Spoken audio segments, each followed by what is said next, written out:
Order! Order! You are an incorrigible delinquent at times. Behave yourself, man!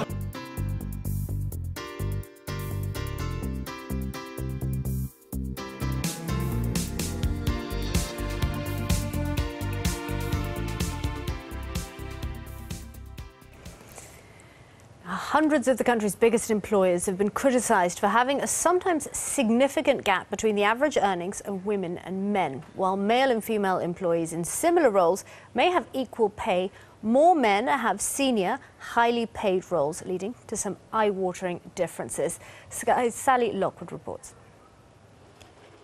Many jobs fitted a female stereotype for decades. The caring nurse, the glamorous air stewardess, the secretary. While that may have been true of the 1970s, it shouldn't be the case today. But today, big employers have revealed big gender pay gaps in favour of men. The cooperative bank, Virgin Money and Ladbrokes among the worst offenders. One of the few employers bucking that trend is the British Museum, with a 0% pay gap. I have to confess, I don't think it's a result of any particular policy. I think, which is, for us, I think makes it even more pleasing that actually we've managed to achieve this without necessarily putting any particular activities in place. It just happens to be that the museum obviously doesn't differentiate in any way based on gender. The largest gender pay discrepancy was at clothes retailer Phase 8, where the mean hourly pay for men was 64.8% higher than for women. EasyJet also had one of the largest gaps, with a 51.7% difference between average hourly pay for men and women.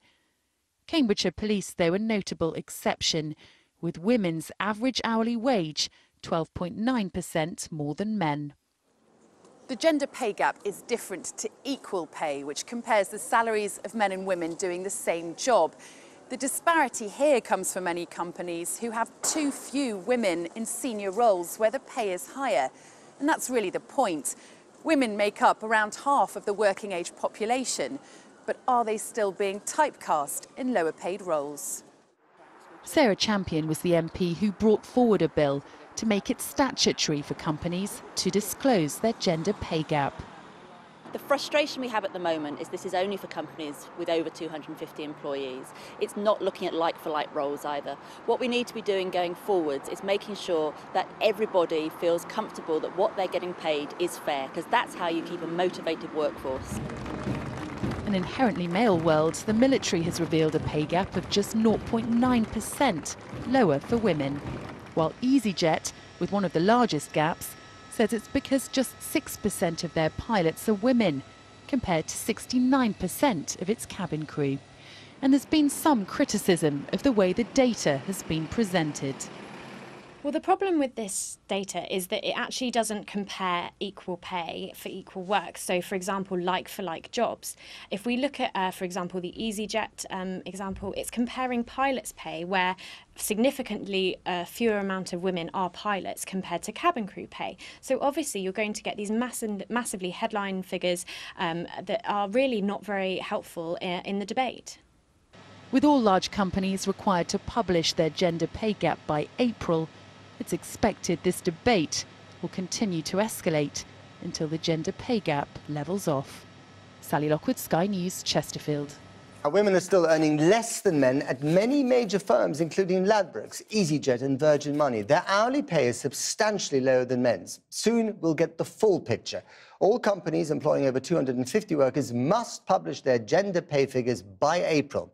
So far, it reveals how few women there are in highly paid or indeed senior positions. Victoria MacDonald has a story. Who would have thought, amidst the ancient relics of the British Museum, there is equality, at least in pay. New figures show that while some organisations have woefully large gender pay gaps, the museum has none. The gap in the UK Armed Forces is also minimal. In Cambridgeshire Police, women there have a mean hourly pay of 13% more than men. Those are some of the good examples, but there are others that make for pretty dismal reading. Take Phase 8, for instance. The women working here earn nearly 65% less per hour than their male colleagues. And when the chief executive was asked why, he said it was because the men were in more senior positions and that more of the women were on the shop floor. This is a government initiative to improve the visibility of the gender pay gap. That is, the difference in the average pay and bonuses for men and women. Organisations employing at least 250 people have to reveal their figures by April. Of the 500 who've published so far, women working at EasyJet, for instance, earn nearly 52% less than their male colleagues. At Virgin Money, it was 32.5% less. And at the Cooperative Bank, female staff earnings were 30% lower. Repeatedly, the excuse was there were more men than women in senior roles. I think the gender pay gap reporting requirement is to be hugely welcomed, because it's helping organisations shine a new spotlight on what's going on in their workforces in terms of patterns of where women and men are in the workforce, and particularly around the issue of where women are in terms of seniority, and that's only to be welcomed, and it's helpful. At EasyJet, for example, the pilots earn an average of just over £92,000, but only 6 of them are women. The majority of female staff are cabin crew, earning significantly less. The airline has said to address this, it was actively seeking to recruit more female pilots.